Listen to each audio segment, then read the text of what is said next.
বেঈমান বাংলাদেশের মতো দেশে বেঈমান আপনার ইউনিভার্সিটি পড়ুয়া ছাত্র আল্লাহর কোরআনের উপরে পাও দিবে, আর তুমি বড় বড় জিলাপি খাইবা আর বিরিয়ানি খাইবা।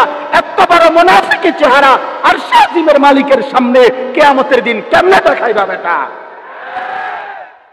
এটা সংখ্যাগরিষ্ঠ মুসলমানের বাংলাদেশ, কিভাবে মেনে নেওয়া যায়? একটি প্রাইভেট নাম করা ইউনিভার্সিটির ছাত্র কিভাবে আল্লাহর কোরআনের উপরে পাও দেয়?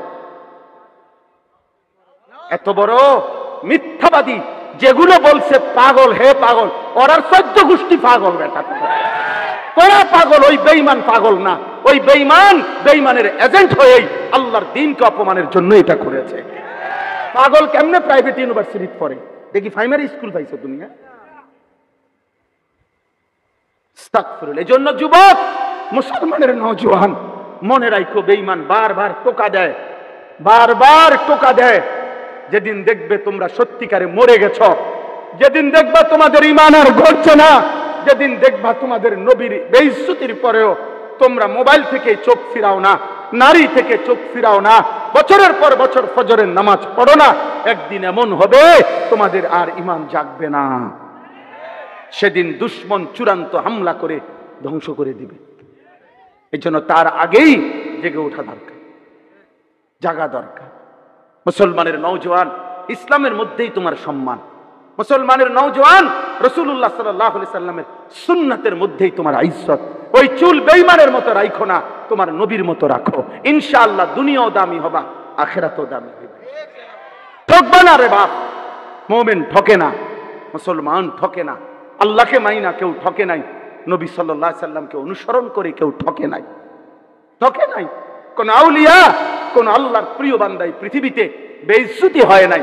প্রত্যেক যুগে কাফের, মুশরিক, মুনাফিক, বিদআতি, নবীর দুশমন, আল্লাহর দুশমনরাই হর জামানায় ফেরাউন পর্যন্ত পৌঁছে গেলেও বেইজ্জতি হয়েছে, লাঞ্ছিত হয়েছে। আজকের পৃথিবীতে নবীজি সাল্লাল্লাহু আলাইহি সাল্লামের অনুসারী আছে কোটি কোটি, হাসান হুসাইনের নাম আছে অগণিত মানুষ, রাসূলের বংশের ইজ্জত সম্মান আছে অগণিত মানুষ। কিন্তু ফেরাউন নামে, নমরুদ নামে, আবু জাহেল নামে, আবু লাহাব নামে কুত্তার নামও নাই, কুত্তার নামও নাই, কুত্তার নাম। মুহাম্মদ আরবি সাল্লাল্লাহু আলাইহি সাল্লামের বিরোধিতাকারীর নাম কেউ কুত্তার নামও রাখে না। অতএব ইসলামই শ্রেষ্ঠ, আল্লাহর কোরআনই দামি, রাসূলুল্লাহ সাল্লাল্লাহু আলাইহি সাল্লামের সুন্নাতি দামি। আল্লাহ আমাদেরকে তৌফিক দান করেন। আমার আব্বারে আমি নিজের চোখে দেখছি। আমার আব্বার মৃত্যুর সময় আমরা চারদিকে ছিলাম। আমার আব্বার হাতের এখানে এই জায়গার মধ্যে একটা ক্যানালা লাগা ছিল। আমার আব্বারে ডায়ালাইসিস করতে হইতো, কিডনি ডায়ালাইসিস করতে গিয়ে এখানে একটা স্থায়ী ফিস্টুলা লাগায় দিছে। এটা দিয়া পাইপ মিলাইয়া এরপরে আব্বারে ডায়ালাইসিস করতে হইতো। তো এই আমরা যখন আব্বা অসুস্থ শেষ অবস্থা, ডাক্তার সাহেব বলছে আর হবে না, এখন আর এটাও কাজ করতেছে না, কিন্তু এটা নড়ে, এটা সারাক্ষণ নড়তো, 24 ঘন্টা আব্বার এটা নড়তো। তো আমরা সবাই পাশে বসা, আমার বাবার ছেলে মেয়ে, আমরা ভাই বোন 8 জন, নাতি নাতনি মিল্লা প্রায় 25 জন তখন কোরআনুল কারীম চারদিকে পড়তেছিলাম। আমার আব্বা 43 বছর এক মসজিদের ইমামতি করছে এক জায়গায়। তো আব্বার একটা নাতনি, আমরা ভাই বোনের একজন নাতনি আব্বার, সে তখন শুধু আমপাড়া শেষ করছে, 30 নম্বর পাড়া। ও বাচ্চা মেয়েটাও মাথায় একটা ওড়না দিয়া দাদার জন্য তখন আমপাড়াটাই পড়তেছিল। এইভাবে বাবার চারদিকে আমাদের বাসায় কোরআন শরীফ পড়া অবস্থায় হঠাৎ করে আমার বড় বোন বা কেউ একজনের আব্বার এই হাতটার এই দিক দিয়ে বসা ছিল, হঠাৎ করে বোনে কায়দা দিয়া বলতেছে, ভাই বাবার এটা থাইমা গেছে, বাপ আমার আর নাই, আব্বা ইন্তেকাল করছে। আমার মা তখন কাঁদতেছিলেন। আমি তখন বলছিলাম, মা আমার আব্বারে কবরে যদি ফেরেশতা প্রশ্ন করে, মান রব্বুকা, আলী আশরাফ তোমার রব কে, আমি নিশ্চিত আমার বাপ বলবে বংশের 25 জনকে এই কিছুক্ষণ আগে যেই মালিকের কোরআন পড়া রেখে আসছি ফেরেশতা, উনি আমার রব। উনি আমার রব। একটা আজান শেষ হয়, আজানের জবাবে আশহাদু আন্না মুহাম্মাদার রাসূলুল্লাহ এটা যখন বলে মুয়াজ্জিন, তো এটার জবাবে এটাই আবার বলতে হবে, এরপরে বলবেন সাল্লাল্লাহু আলাইহি ওয়াসাল্লাম। বুঝেন নাই আমার কথাটা? মানে এইটাও হুবহু আবার কইতে হবে। যদি কেউ, অনেক মানুষ আছে ওই মুয়াজ্জিন বলে আশহাদু আন্না মুহাম্মাদার রাসূলুল্লাহ, উনি কয় সাল্লাল্লাহু আলাইহি ওয়াসাল্লাম, এইটা হবে না, আজানের জবাব হবে না। আজানের জবাব হয় না। নবীজির নাম শুনলে যে সাল্লাল্লাহু আলাইহি সাল্লাম বলতো এটা হইছে, কিন্তু আজানের কি হয় নাই? আজানের জবাব হবে যখন মুয়াজ্জিন যেটা বলে আপনি ওইটা আবার ফেরত আপনি ওইটাই কইতে হইবে। তো আপনি এটা বলছেন নি, বুঝেন নাই কথাটা?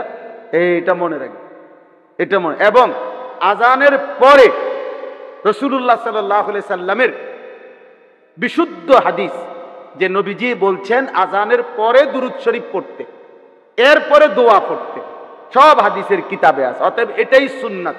এই জন্য আজানের আগে দুরূদ শরীফ পড়া বিদআত, এটা সম্পূর্ণ সুন্নাতের খেলাফ।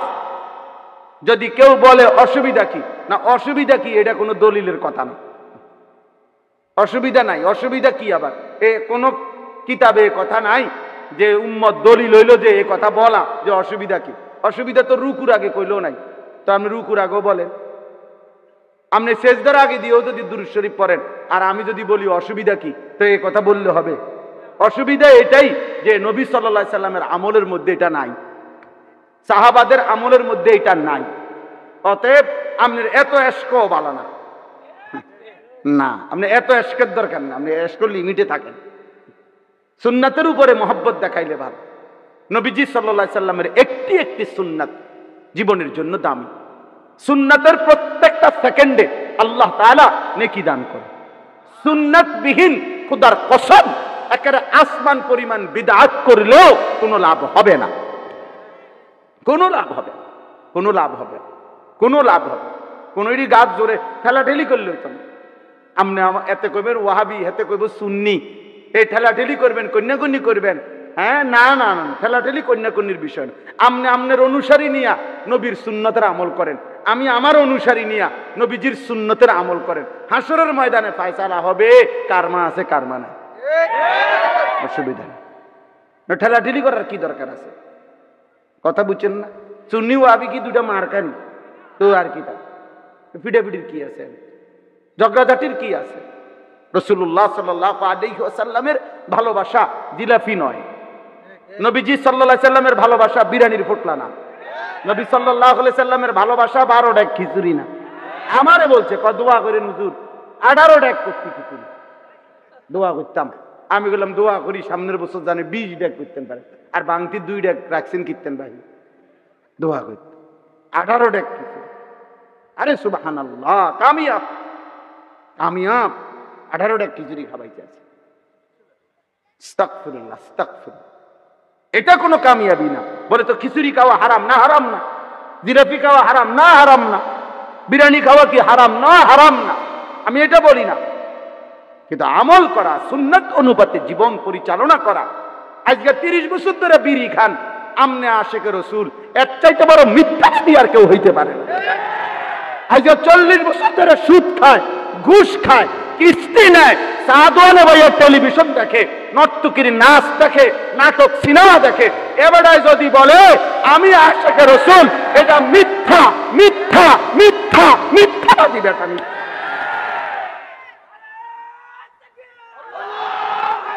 কলিজার খুন দিতে হবে, আল্লাহর জন্য জান বিলিয়ে দেওয়ার স্বপ্ন দেখতে হবে। এটা রাসূলুল্লাহ সাল্লাল্লাহু আলাইহি ওয়াসাল্লামের ভালোবাসা। তাহলে বক্তা, শ্রোতা, আয়োজক, এই 3 বাহু সমান হলে, আন্তরিক হলে একটি মাহফিল ফলপ্রসূ হয়, এর দ্বারা কোনো উপকার আসে।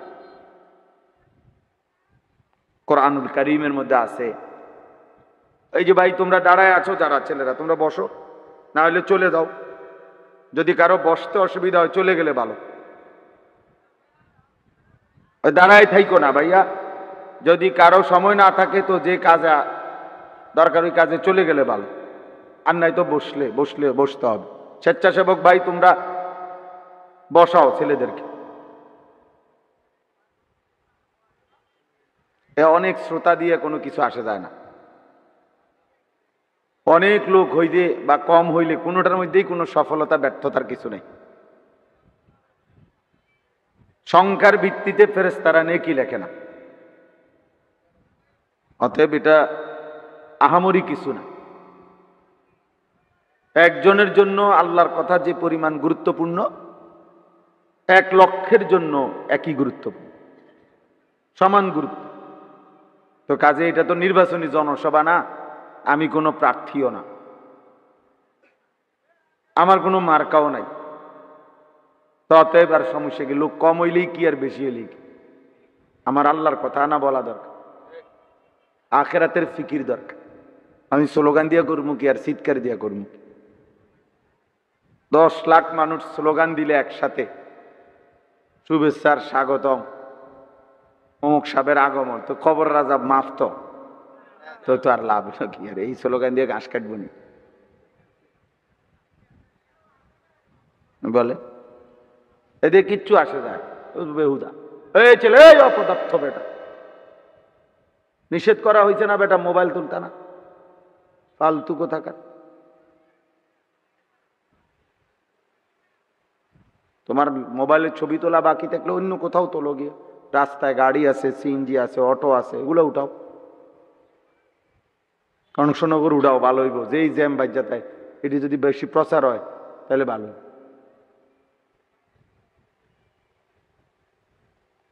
গাফিল মানুষ কোনোদিনও ফায়দা হয় না। আমি তো এটাই বুঝাইতে চাচ্ছি। একজনই শুনুক, মনোযোগী হয়ে শুনলে বরকত। হাদিসের মধ্যে আছে, আল্লাহর নবী সাল্লাল্লাহু আলাইহি ওয়াসাল্লাম বলছেন, কিছু মানুষের অন্তর, দিল উল্টানো কলসির মতো হয়, কালকুজে মিরবাদান, উল্টানো কলসের মতো। এবং বলছে শুধু উল্টানো কলস না, বরং কলসি তো একে তো উল্টাইয়া রাখছে, আবার উল্টা পিঠে আলকাতরা দিয়ে রাখছে। তো যদি কোনো কলসের উল্টা পিঠে একে তো রাখছে উল্টা, আবার এটার মধ্যে আলকাতরা লাগানো, তাহলে 1 ফোঁটা পানি এখানে জমবেনি। এই আল্লাহ নবী সাল্লাল্লাহু আলাইহি সাল্লাম বলছে, কিছু নাফরমান আছে, পাপী, গুনাহ করতে করতে যেন তার দিলটা সে এরকম উল্টানো আলকাতরা মিশ্রিত কলসির মতো, পাত্রের মতো বানায় ফেলছে। এবার আর ওই দিলে এক বিন্দু কথা জমে না। লা ইয়ারিফু মারুফান ওয়ালা ইউনকিরু মুনকারা। না সে কোনো নেক কাজ চিনে, না সে কোনো গুনাহের কাজকে গুনাহ মনে করে। আহা, বদনসিব। সবার সামনে এক হাতে বিড়ি খায়, আরেক হাতে চা বানাইতে আছে, আবার সামনে টেলিভিশন চলতেছে, আবার মানুষের গাইল লাইতে আছে। মানে এটা হে করতেছে প্রতি আসতে আসতে, যে এটা যে গুনাহ না, হের এই বিবেকটাও আর নেই।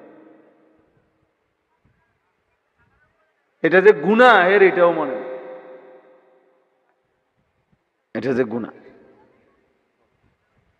এই জন্য বললাম আর কি, কিছু মানুষের দিল, নবীজি বলছে, উল্টা কলসির মতো, আলকাতরা মিশ্রিত, যেখানে কোনো নেক কাজও জমে না, কোনো গুনাহকে গুনাহই মনে হয়। পিছনে তাকায়ও না ভাই, পিছনে ওরা ওদের কাজ করুক, এদিকে তাকাও। ওরা তো স্বেচ্ছাসেবকরা ওদের ইন্তেজামের কাজ করতেছে, তোমরা কথা বলো না ভাই। স্বেচ্ছাসেবকওয়ালারা কাজ করতে গিয়ে কথা বললে অন্যদের বিরক্ত হয়, একটা শব্দও করো না, ইশারা দিয়ে কাজ করো। সবাই যদি বাউ করতে করতে সময় জায়গায়, তো ওয়াজ করবো কোন সময়? বলেন আলহামদুলিল্লাহ। এজন্য মনোযোগ জরুরি, আন্তরিকতা জরুরি, কম হোক, এতে কিচ্ছু আসে যায়, কিন্তু আন্তরিকতা মানুষকে বদলায়। আমাদের বাস্তব কথা হলো পরিবর্তন দরকার, নসিহত অর্জন করা দরকার। ছেলেরা তোমরাও শোনো ভাইয়া, কোরআনুল কারীমের মধ্যে আছে, আল্লাহ তাআলা যখন মূসা আলাইহিস সালামকে এবং মূসা আলাইহিস সালামের ভাই হারুন আলাইহিস সালাম, ওনারা দুইজনকে নবী বানাইছেন আল্লাহ। দুই ভাইকে। তো দুইজনকে বলছেন আল্লাহ তোমরা ফেরাউনের কাছে গিয়ে কালেমার দাওয়াত দাও। ফেরাউন কোনো ছোটখাটো কাফের না, ফেরাউন খোদা দাবিদার, নাউজুবিল্লাহ। কত বড় হারামি, কি ছোটখাটো পাপী মনে করছে। আনা রব্বুকুমুল আলা, কোরআন শরীফ আছে যে ফেরাউন বলছে আমি তোমাদের সবচেয়ে বড় খোদা, বিগ বস, সবচেয়ে বড় খোদা। খোদায় জনমু আর ছোটখাটো হইয়া লাভ কি? এই জন্য একেবারে কইছে বড়টাই আমি, বড় হারামি আমি।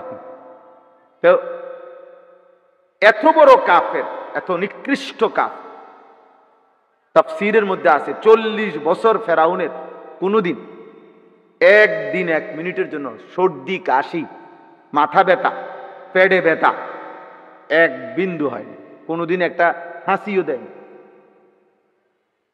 এমন শক্ত ছিল।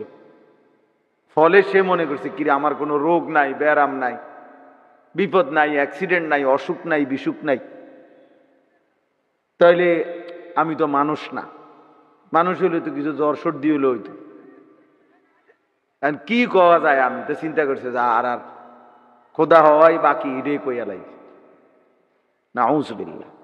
তো এত বড় কাফের, যে কথাটা বুঝাইতে চাচ্ছি খেয়াল করেন, যে মুসা আলাইহিস সালাম এবং হারুন আলাইহিস সালামকে আল্লাহ যখন বললেন যে ওই ফেরাউনের কাছে গিয়ে কালেমার দাওয়াত দাও, আল্লাহর কথা বলো, তখন আল্লাহ বলছে ফাকুলা লাহু কাওলান লাইয়িনা, আল্লাহ বলছে তোমরা দুইজনে ফেরাউনের কাছে নম্র ভাষায় কথা বলো, দাওয়াত দাও।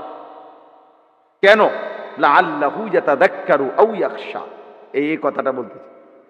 আল্লাহ বলছে হয়তো সে তোমাদের এই কথার দ্বারা, নসিহতের দ্বারা, দাওয়াতের দ্বারা হয়তো ফেরাউন উপদেশ গ্রহণ করবে অথবা আল্লাহকে ভয় করবে।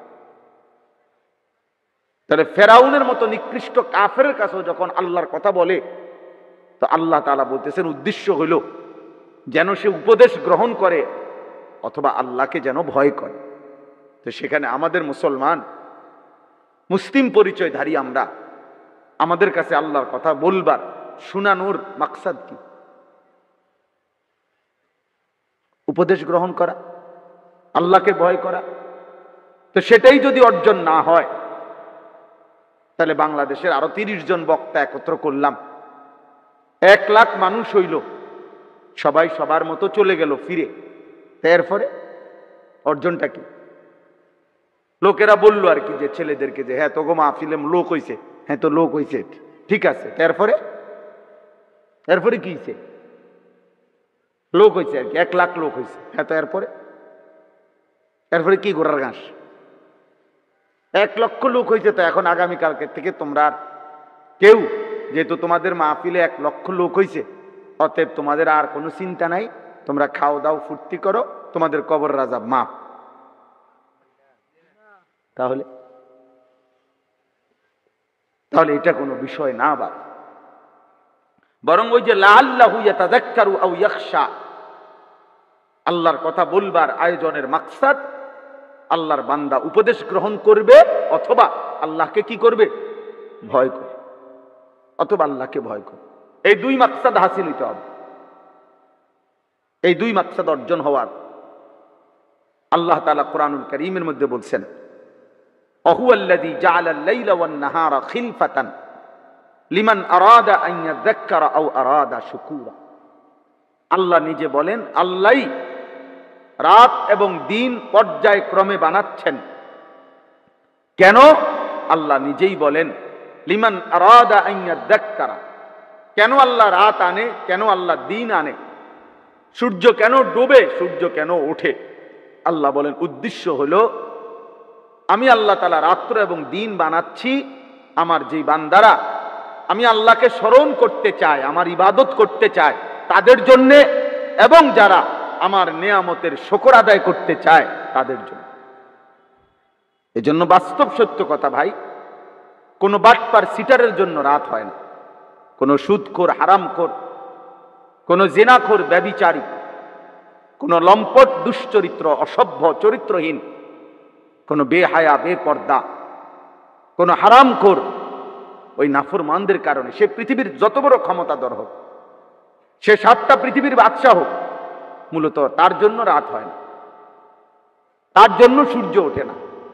বরং যে মানুষগুলো অল্প হোক, দুর্বল হোক, গরিব হোক, অসহায় হোক, যে মানুষগুলো 5 ওয়াক্ত নামাজ পড়ে, আল্লাহ তাআলার নেয়ামতের শুকর আদায় করে, গুনাহ থেকে বেঁচে থাকার আপ্রাণ চেষ্টা করে, আল্লাহর ইবাদতে লিপ্ত থাকে, সুখে কিংবা দুঃখে, আল্লাহ নিজে বলছে আমি আমার ওই বান্দাদের জন্য রাত বানাই, দিন বানাই, দিন বানাই। এজন্য এটা জরুরি বোঝা। অনেক সময় অনেক জেনারেল শিক্ষিতরা ভাবে আমাদের মাদ্রাসার হুজুররা মাদ্রাসার পড়ালেখা, কোরআন সুন্নাহর এই পড়ালেখার দ্বারা হবেটা কি? হবেটা কি না বেটা, বরং এই কোরআন সুন্নাহর পড়ালেখা আর হেফজখানার বাচ্চাদের এই রাত্র জেগে পড়া আর 5 ওয়াক্ত নামাজের সেজদা, এর বরকতে তোর মতো বেটা বাচ্চা আসস, তোর মতো বেটা ভাত খাস, তোর মতো নাফরমানের জন্য সূর্য ওঠে, আমগো বাচ্চাদের বরকত, আমাগো মসজিদের মুসল্লিদের বরকত। তোর মতো সিটার বাটফারের জন্য সূর্য ওঠে না, তোমার মতো হারামখোরের জন্য, সুদখোর কিস্তিখোরের জন্য সূর্য ওঠে না। তোমারে পারলে বহুত আগে এই মাটি আষাঢ় দিয়া সুদা করে লাইত, শুধু আল্লাহর অনুমতি নাই দেখে করে না।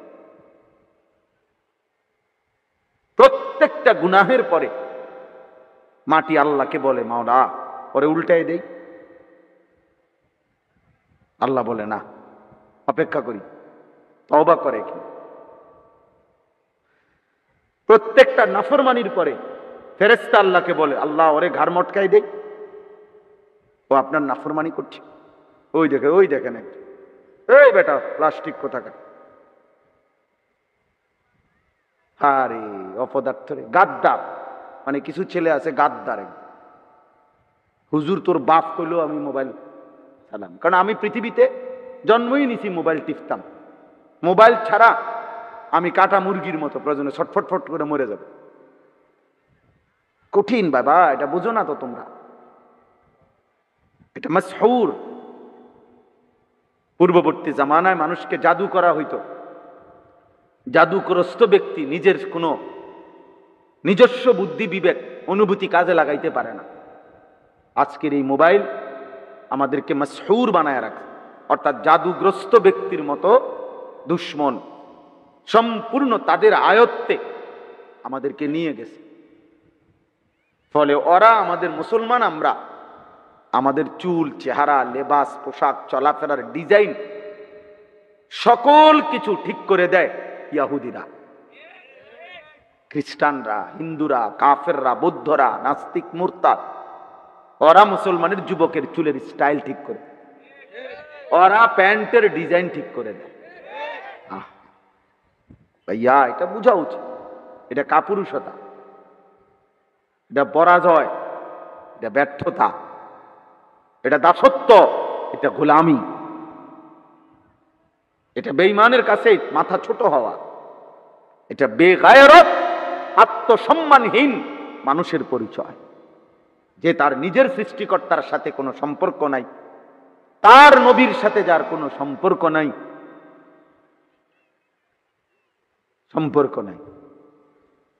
তার ধর্মগ্রন্থ, তার কিতাব, তার কোরআন, তার নবীর সুন্নাহ, এটা টোটালি যার পছন্দ হয়, এর চাইতে বড় বদনসিব বেটা আর কি। গত 10 বছরে বেটা নাফরমান, একবার তোর মনে পড়লো না তোর নবীর চুল রাখতেন কিভাবে, তোর নবীর সাহাবারা চুল রাখতেন কিভাবে? তোমার মতো অপদার্থ পৃথিবীতে আর কেউ আসেনি বেটা, তোমার মতো কাপুরুষ মুসলমান আর কেউ হয়নি বেটা, তোমার মতো ব্যর্থ মুসলমান আর কেউ হয়নি।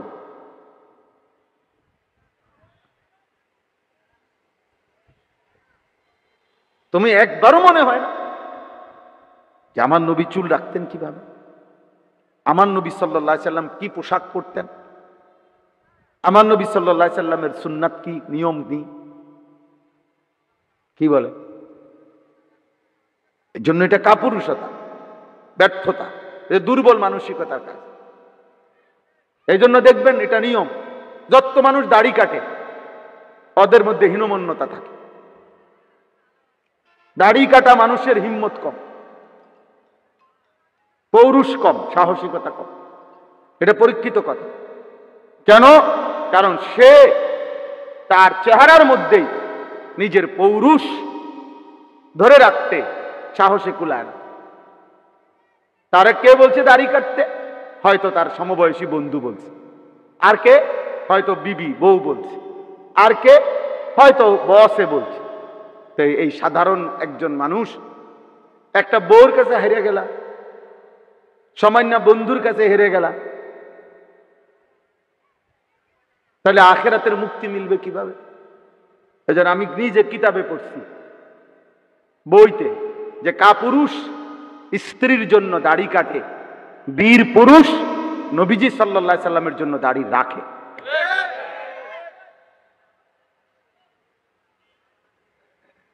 বীর পুরুষ নবীর জন্য দাড়ি রাখে, কাপুরুষ বউয়ের জন্য দাড়ি কাটে। অথচ দাড়িওয়ালা বেডইতেরও বউ মেলে, দাড়িওয়ালা বেডইতেরও বউ আছে, বাচ্চা আছে, জিভুত আছে, দাড়িওয়ালা বউরও বউ আছে। দাড়িওয়ালা মানুষের শুধু শুধু আর কি নিজেকে দুর্বল করে দিল, আর কি নিজের আত্মমর্যাদা নিজে নষ্ট করে ফেলল, এই ছাড়া আর কিছু না। নিজেকে নিজে ছোট করে ফেললো আর কি। এই জন্য ভাই আমি এটা বললাম, আমাদের জিন্দেগির এটা ডিউটি যে আমাদের এই নসিহত বড় সড় আয়োজন করছে ছেলেরা বাবারা সবাই মিলে। এই ইন্তেজামের মূল মাকসাদ এটা, লাআল্লাহু ইয়াতাযাক্কারু আও ইয়াখশা, উপদেশ গ্রহণ করা, আল্লাহকে ভয় করা। হৃদয়ে যদি কোনো অনুভূতি না জাগে, কারো বিবেক যদি না নড়াচড়া করে, সামান্যতম অনুভূতি যদি না জাগে, এই আয়োজন কোনো সার্থকতা নাই। এরম মাহফিল প্রতিদিনই হয়।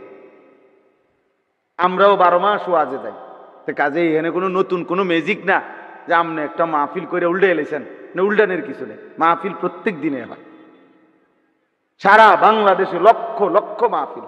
অতএব এটা বড় কিছু না, বড় বিষয় হলো আমার নিয়ত, আমার ইখলাস, আমার দিলের তাকাজা ঠিক আছে কিনা, যে আমি চেয়েছি মানুষের হেদায়েত, আমি চেয়েছি মানুষের কল্যাণ, আমি চেয়েছি মানুষের পরিবর্তন, আমি চেয়েছি আল্লাহ পাকের এক এক বান্দা জাহান্নাম থেকে মুক্তি পাবে। এটা অন্য কোনো কিছু মাকসাদ হলে আল্লাহ তাআলা ছুঁড়ে মারবে, খোদার কসম।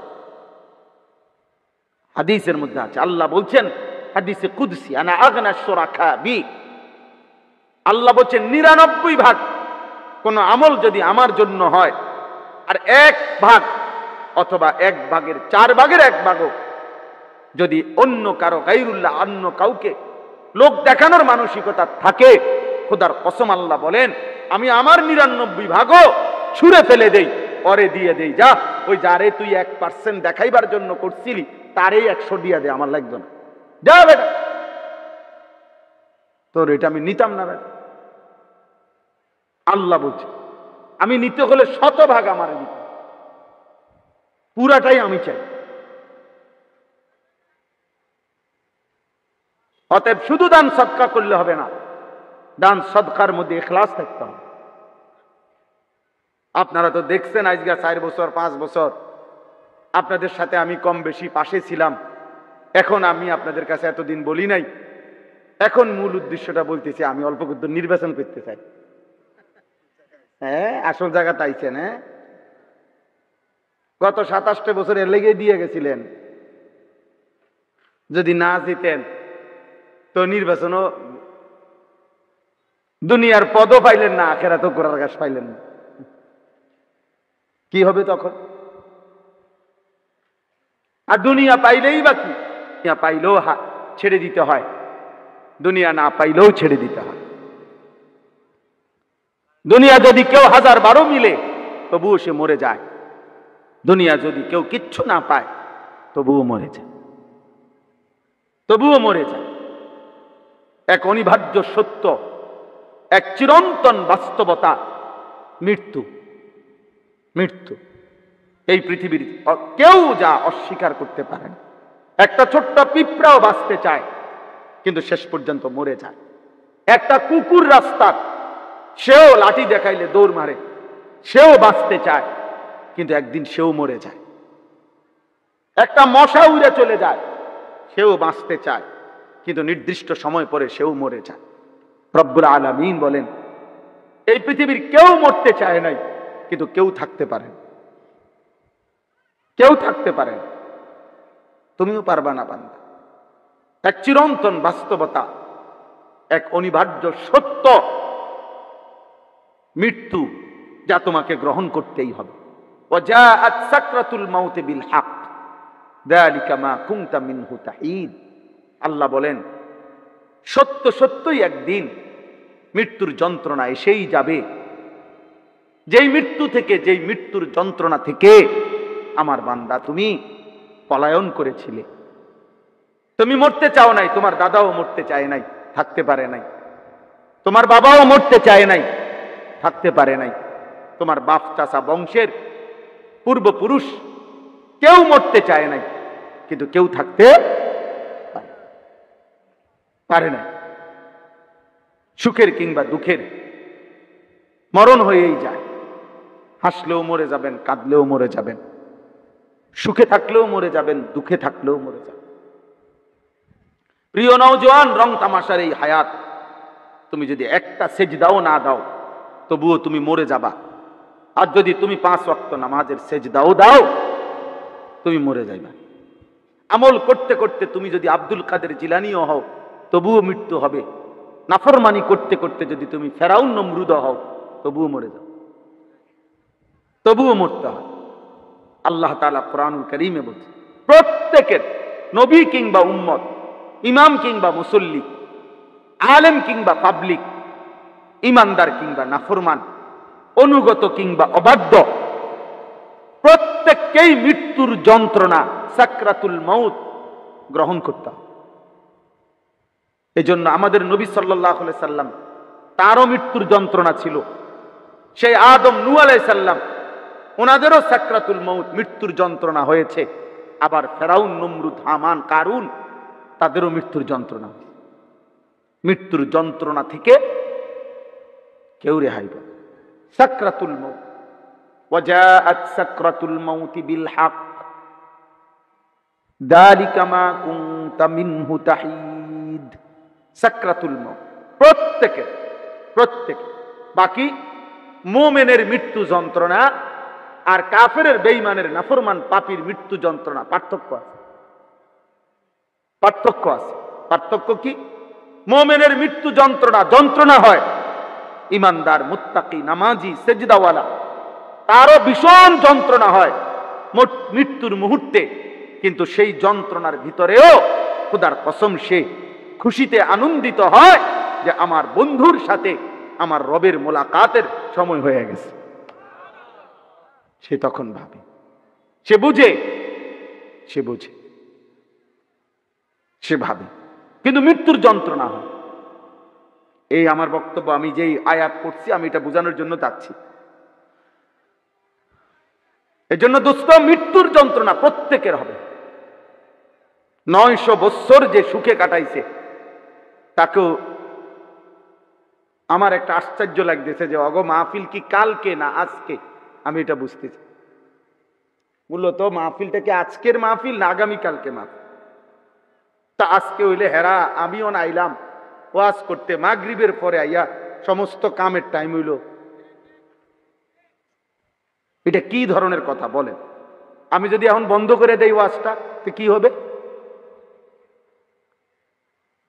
কয়টা চেয়ার বিছানোর জন্য কি পরিমাণ কাবজাব করতেছে, আশ্চর্য কথা। তো তোমরা মাগরিবের আগে কি ঘাস কাটলা তোমরা? আমি বুঝাও আমারে। এখন তোমাদের মনে হইতেছে এগুলা সব করা দরকার, এখন তোমরা চাটাই বিছাইতেছ, এখন চেয়ার দিতেছ, তো আমার লগে মস্কারি করতেছ নাকি? তো না আসলে তো এখন তারে চিল্লায় কেন? তাই আমি তো বললাম যে আস্তে আস্তে বিছাক, চিল্লায় কেন তারে?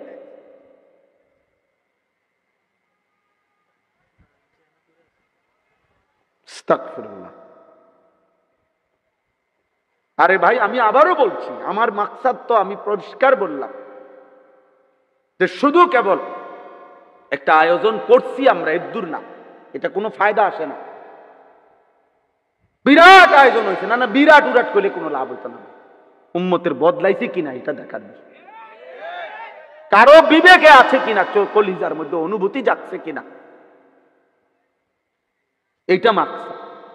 এটা না হইলে হইতো না ভাই, হইতো না। মানুষের কল্যাণ তখনই কার্যকর হয় নিজের ঈমান আমল যখন ঠিক হয়। আপনি মনে করেন সকাল 8টা থেকে নিয়ে রাত 2টা পর্যন্ত কষ্ট করছে, কিন্তু জোহরও পড়ে নাই, ফজরও পড়ে নাই, আসরও পড়ে নাই, মাগরিবও পড়ে নাই, এশার নামাজও পড়ে নাই, ওই যুবকের এই পুরা মেহনত বৃথা, বৃথা।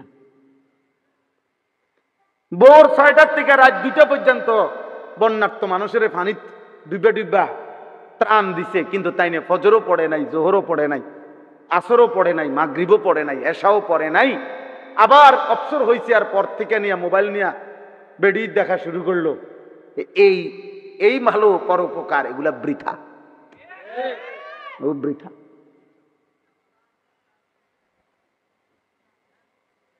এই জন্য দোস্ত, এটা জরুরি, আমি স্পষ্ট কথা, এতগুলো কথা বলার মাকসাদ এটা। জীবনের পরিবর্তন দরকার।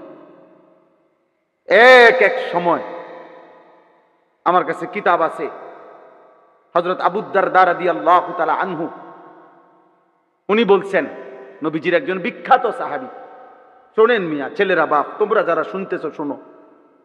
তিনি পরিষ্কার বলছেন, ইয়া আদম, হে বনি আদম, ইন্নামা আনতা আইয়ামুন, তুমি আনিসুর রহমান, তোমার জীবন মানে কি জানো?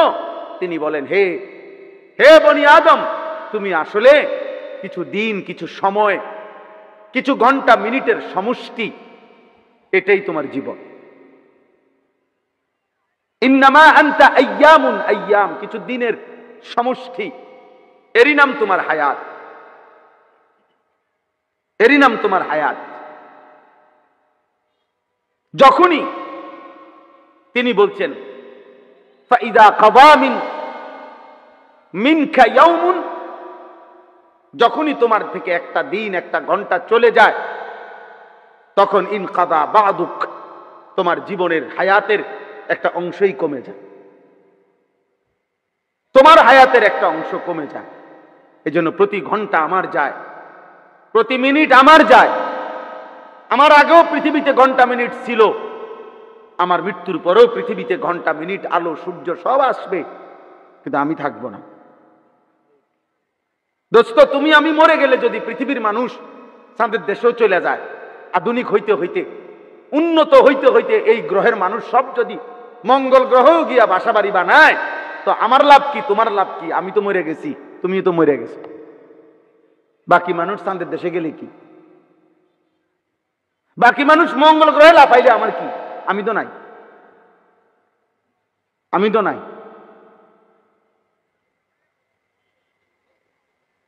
তাই এজন্য আমার হায়াত আমার, আমারই ঘন্টা, আমারই মিনিট, আমারই সেকেন্ড, এও আমার। এর এক এক মিনিটের কদর করা আমার দায়িত্ব।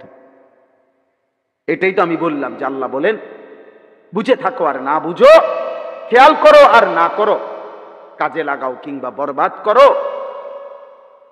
বান্দা মৃত্যু চলে আসবে, মৃত্যুর যন্ত্রণা হবে।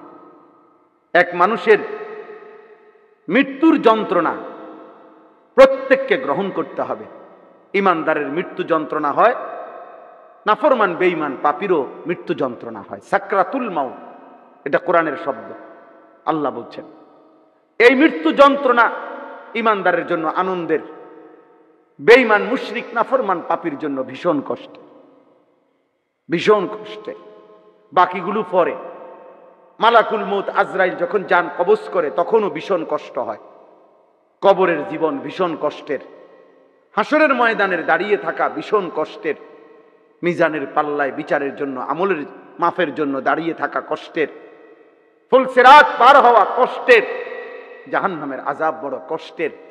বন্ধু, সেই ধাপগুলো তো আছেই, কিন্তু মৃত্যুর প্রথম যন্ত্রণা এটা এতটা ভয়ানক, খোদার কসম তাফসীরের মধ্যে আছে, কোন ব্যক্তি যদি 900 বছর একটানা এই পৃথিবীতে আরামে দিন কাটাইছে, একদিন 1 ঘন্টা 1 সেকেন্ড কষ্ট পায় নাই, কাঁদে নাই, একটা কাঁটার সুঁইয়ের আঘাত তার আঙ্গুলে বিধে নাই, 900 বছরে সে দুঃখ কি জানে না, কোনোদিন কোনো ব্যথা পায় নাই, কিন্তু 900 বছর আল্লাহর নাফরমানি করে কাটাইছে, চুরি ডাকাতি জিনা ব্যভিচার সুদ ঘুষ মদ জুয়া নারী নাচ গান বেহায়াপনা বেপরদা হারাম উপার্জনে কাটাইছে 900 বছর, কিন্তু দুঃখ পায় নাই, একটু কষ্ট তার পায় নাই।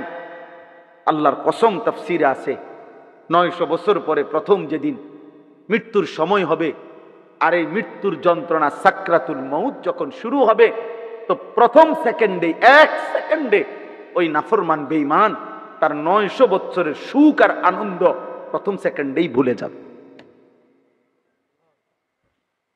প্রথম সেকেন্ডের কষ্ট তাকে 900 বছরের আনন্দ ভুলায় দেবে। দ্বিতীয় সেকেন্ডে যদি ওই নাফরমানকে বলা হয়, হে আল্লাহর বান্দা, বিগত দুনিয়া তো তুমি নিশ্চয়ই খুব সুখেই কাটাইছো না, আল্লাহর কসম ওই বেঈমান নাফরমান পাপী বলবে, হায় রব, গত হায়াত পুরাটা আমি জীবনে সুখ কি জিনিস আমি জীবনে কোনোদিন দেখি নাই মাওলা, আনন্দ কাকে বলে মাওলা আমি জানি না। এই মৃত্যুর প্রথম সেকেন্ড, সাকরাতুল মউতের প্রথম সেকেন্ড তার 900 বছর ভুলায়। হযরত ইব্রাহিম আলাইহিস সালাম, আমার কাছে কিতাব আছে আত-তাযকিরা, ওই কিতাবে আছে ইব্রাহিম আলাইহিস সালাম মালাকুল মউত আজরাইলকে বলছে, আজরাইল, কোন নাফরমান পাপীর জান কবজ করবার সময় তুমি কেমনে আইসা দাঁড়াও আমার একটু দেখাও। মালাকুল মউত আজরাইল বলছে, হে নবী ইব্রাহিম, দয়া করে আপনি এটা দেখতে চাইবেন না, আপনি সহ্য করতে পারতেন না। হযরত ইব্রাহিম আলাইহিস সালাম বলছে, না আমি দেখবই, তুমি আমার একটু হলেও দেখাও। মালাকুল মউত আজরাইল বলছে, হে নবী ইব্রাহিম, আমি 1 মিনিটের জন্য 30 সেকেন্ডের জন্য আপনার আড়াল হচ্ছি, একটু অপেক্ষা করেন।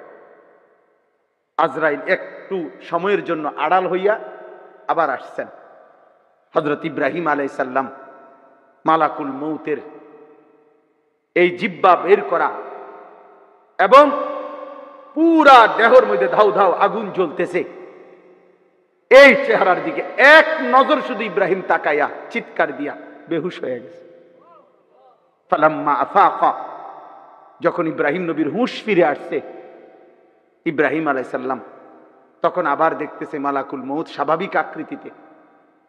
ইব্রাহিম আলাইহিস সালাম বলছে, আজরাইল, খোদার কসম, কোন নাফরমান পাপী কবরের আযাব আর লাগবে না রে, জাহান্নামের আযাব, হাসরের ময়দানের আযাব আর লাগবে না, শুধু জান কবজের মুহূর্তে তোমার এই বিভৎস চেহারা আকৃতি দেখলেই তার সারা জীবনের নাফরমানির শাস্তির জন্য এটাই যথেষ্ট, আর লাগবে না। আমি কিতাব থেকে বলতেছি। 3 নাম্বার হাদিসের মধ্যে আছে, আল্লাহর নবী সাল্লাল্লাহু আলাইহি ওয়াসাল্লাম বলছেন, হাসরের ময়দানে পাপী নাফরমানকে আল্লাহ একজন ফেরেশতাকে ডেকে বলবে, আমার এই নাফরমান বান্দাকে জাহান্নামের বাহিরে চারদিকে একবার ঘুরাইয়া আনো, আর জাহান্নামের দরজা বরাবর বাহিরে তারে 1 সেকেন্ডের জন্য 10 সেকেন্ডের জন্য দাঁড় করাইবা, এরপরে আবার আমার কাছে নিয়ে আসো। ফেরেশতা তারে জাহান্নামের চারদিকে ঘুরাবে বাহির দিয়া, এই নাফরমান পাপীকে, এই হারামখোর নেশাখোর গাঁজাখোর, এই সুদখোর মদখোর নেশাখোর, এই বেহায়া বেপর্দা মুশরিক মুনাফিক বেঈমান বেনামাজি, আল্লাহ আপনি মাফ করেন, ওই ফেরেশতা বাহিরে দিয়ে ঘুরাইয়া জাহান্নামের দরজার, বিশুদ্ধ হাদিস দোস্ত, ব্যক্তিগতভাবে আমি ফালতু কথা বলার মানুষ না, আল্লাহর নবী সাল্লাল্লাহু আলাইহি সাল্লামের হাদিস এটা। তো এই ফেরেশতা তাকে তখন জাহান্নামের দরজার বাহিরে দাঁড়া করাবে। এই 10 সেকেন্ড বা 2 সেকেন্ড জাহান্নামের ভিতর থেকে গরম আগুনের একটা বাতাস 1 সেকেন্ড তার বুকে লাগবে। এরপরে আবার আল্লাহর কাছে যখন নিয়ে আসবে, তো আল্লাহ তাআলা ওই বান্দাকে জিজ্ঞাসা করবে, আমার বান্দা, নিশ্চয়ই তুমি দুনিয়ার জীবন বড় আরামে কাটাইছিলা। খোদার কসম, এই নাফরমান আবারও বলবে একই কথা, আয় মাওলা, জীবনের সুখ কি জিনিস আমি জীবনে কোনোদিন দেখি নাই, আমি কোনোদিন হাসি নাই রে মাওলা। আল্লাহর নবী বলেন, শোনো উম্মত, জাহান্নামের ভিতরে এখনো ফেলে নাই, শুধু বাহিরের 1 সেকেন্ডের গরম আগুনের বাতাস তার 70 বছরের দুনিয়ার সুখ ভুলায়। হায় যুবক, কিসের উপরে ভিত্তি করে, কার উপরে বুঝ কইরা তোমরা সারা রাত নারী দেখো, ছবি দেখো? কে তোমাদেরকে এই আস্থা ভরসা দিল যে তোমার কিছু হবে না? কার উপরে ভিত্তি করে তোমরা বছরের পর বছর, দিনের পর দিন, কোনো দিন এমন সুন্দর বয়স 16 বছর, 18, 20, 22 বছর, একদিনও ফজরের নামাজ পড়ো না? আহা মুসলমানের সন্তান, এমন নিকৃষ্ট কেমনে হইলা? এমন জন্তু জানোয়ারের আখলাক, এমন কুকুর বিড়ালের আখলাক কেমনে হইলা? তুমি কি কোনোদিন দেখো নাই ভাইয়া? কোন মসজিদের সামনে যখন আজান হয়, দেখো আজানের আওয়াজ শুনলে কুত্তা ঘেউ ঘেউ করে আওয়াজ করতে করতে চলে যায়। তাহলে আজান শুনলে তো মসজিদের কিনারা থেকে দূরে সরে যায় কুকুর, আর ইমানদার ওযু করে মসজিদে ঢোকে। তো তোমরা যারা প্রতিনিয়ত চারিদিকে আজান হয়, অথচ এরপরও মসজিদে ঢুকতে পারো না, বরং আস্তে পাশ কাইটা চলে যাচ্ছ, এই স্বভাব কুত্তার স্বভাব না মানুষের স্বভাব? তুমি একবার মিলাই দেখো। যদি তুমি কোনো মায়ের ঘরে জন্ম নিয়ে থাকো, আর যদি তুমি এখনো পাগল হয়ে না থাকো, মাথা যদি ঠিক থাকে, তো তুমি মিলাই দেখো যে আজান হইলে কুত্তায় কি করে আর আজান হইলে মুমিন কি করে।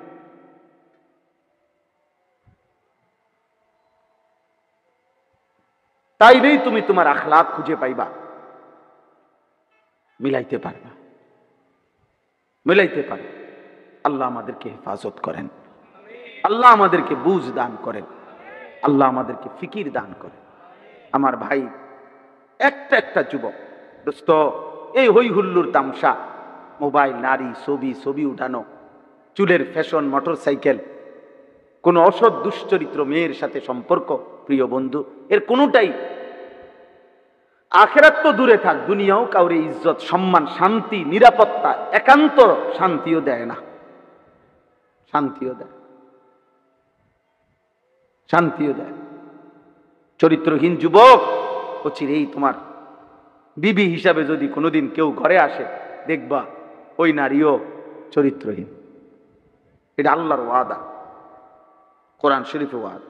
আল্লাহ বলছে, খবিস যেই পুরুষ, আর খবিস বলা হয় ব্যভিচারী, খবিস বলা হয় নারীর সাথে হারাম সম্পর্ক করে যারা, তাদেরকে খবিস পুরুষ বলে। আল্লাহ ওয়াদা দিছে, হে খবিস পুরুষ, আমি ওয়াদা দিলাম তোর বিবিও মিলবে খবিস। তুই যেরকম 12 ঘাটের পানি খাইছ, তাই বেডিও 12 ঘাটের পানি খাই আইছে। হ্যাঁ হ্যাঁ, সাফ কইলাম, বাংলা কইলাম। আগের তুই তো আরবিতে কইছিলাম নাকি? আগের কথাগুলো ইংরেজিতে কইছিলাম নাকি? ডাইরেক্ট বাংলা কইলাম। হ্যাঁ, বুঝবা, সেদিন বুঝবা রাস্তার বেটি দেখার মজা আর নিজের স্ত্রী 2 নম্বর হওয়ার সাজা, কষ্ট। হ্যাঁ, তখন বুঝবা, তখন বুঝবা বাপ, এই পৃথিবী কত যন্ত্রণার। স্বামী স্ত্রীর অবিশ্বস্ততা, স্বামী যদি স্ত্রীর চরিত্রের ব্যাপারে সন্দিহান হয়, স্ত্রী যদি স্বামীর চরিত্রের ব্যাপারে সন্দিহান হয়, এই জীবন আর জাহান্নামে যাইতে হয় না, এনেই সার। আর লাগতো না জাহান্নামে যাও, আপনি জাহান্নাম তো এনেই চলতেছে, আপনি আর জাহান্নামে কিনতে যাবে। হ্যাঁ, এনেই সারব, এটাই সারব। এই যে চাচা কইতেছে এনেই সারব। হ্যাঁ হ্যাঁ, আল্লাহ আমাদেরকে হেফাজত করেন। এজন্য আমি অনুরোধ করছি, আমরা প্রত্যেকেই এক চূড়ান্ত, আমরা প্রত্যেকেই আমাদেরকে শেষ পর্যন্ত কথা এটাই, আমি যে আয়াতগুলো পড়ছি আয়াতের সংক্ষিপ্ত একটা কথা বললেই বুঝবেন, শানে নজুলের একটা কথা, মানে কেন আল্লাহ এই কথাগুলো বলছেন। কোরআনুল কারীমের 27 নম্বর পারা, কোরআনুল কারীমের 56 নম্বর সূরা, সূরা ওয়াকিয়া, কোরআনের প্রসিদ্ধ